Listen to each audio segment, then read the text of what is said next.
Another thing that you mentioned was stress and the stress of being in too deep of a deficit.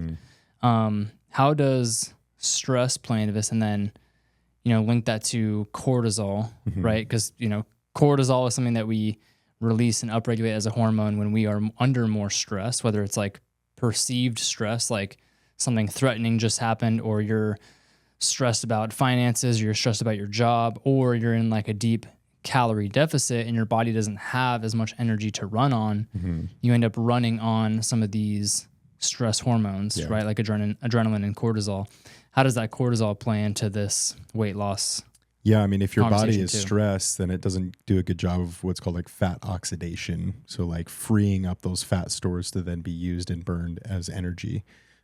So your body kind of goes in that fight or flight mode, and you think like, okay, we've said this before in the past, but that idea of how I'm in the wilderness and I'm being chased by the tiger and I got to go, like your body is not thinking about like, oh, I got to burn fat while I'm doing that. It's going into, no, I need to store these calories. I need to like brace down. I need to focus on what's important.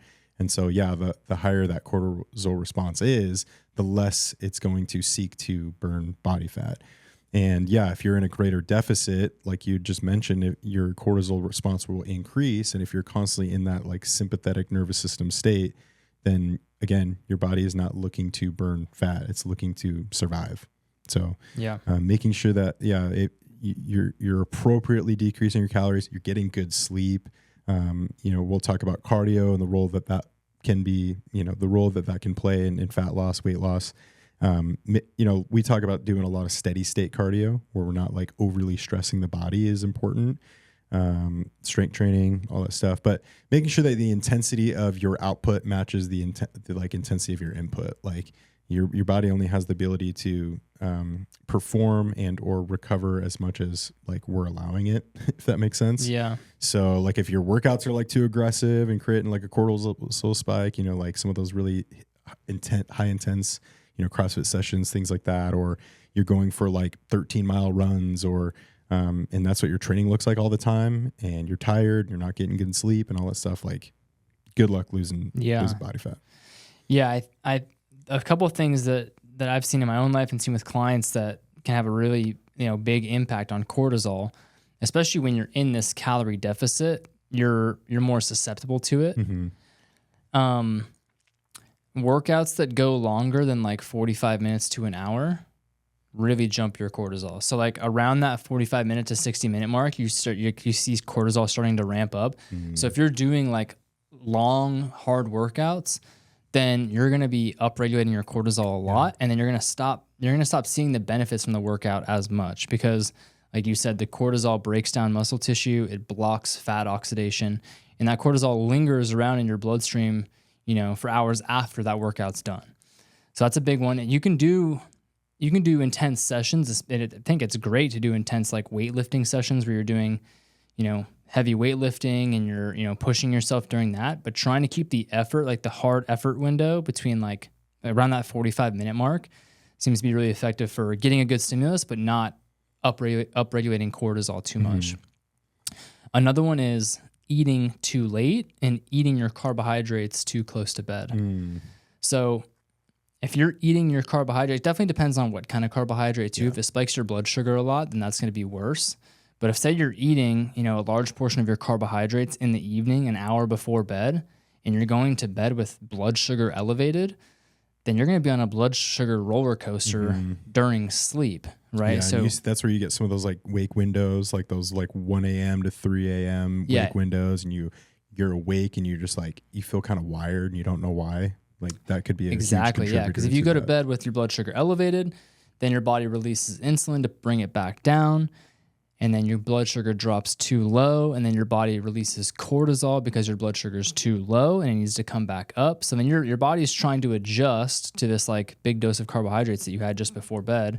It's kind of confused. So it's releasing insulin, and then it comes down, then it's releasing cortisol. And that's when you get that wake in the middle of the night around like 2, 3 a.m. You wake up, you're like, you feel wide awake. It's because your body just dumped cortisol. Yeah. Now you have trouble getting back to sleep. You wake up in the morning, you're not rested. Now you're either running on caffeine or you end up running on more stress hormones throughout the day. So that can be a vicious cycle where your cortisol is staying more elevated throughout the day.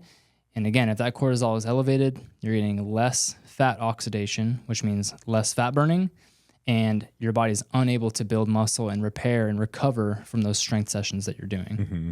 Yeah, and I don't know that like I don't think that like eating late at night is like the enemy. It's just about like more so what are you eating? Yeah. Like if it's a little bit more like higher protein option, like you had some Greek yogurt or a protein shake or something, like actually sometimes if you're struggling with the cortisol response at nighttime, like that can be a tool that you could implement of just like, okay, try to have some protein before you go to bed. And still you do want some window of time, because ultimately like you're not going to get great sleep if, you know, you just had a big meal or something and you go to lay straight down and now it's in your esophagus and you get some of that, you know, acid reflux. But the protein potentially before bedtime could kind of counteract, help stabilize your blood sugar. Exactly. Stabilize the blood sugar and prevent that wake window and cortisol spike. Yeah.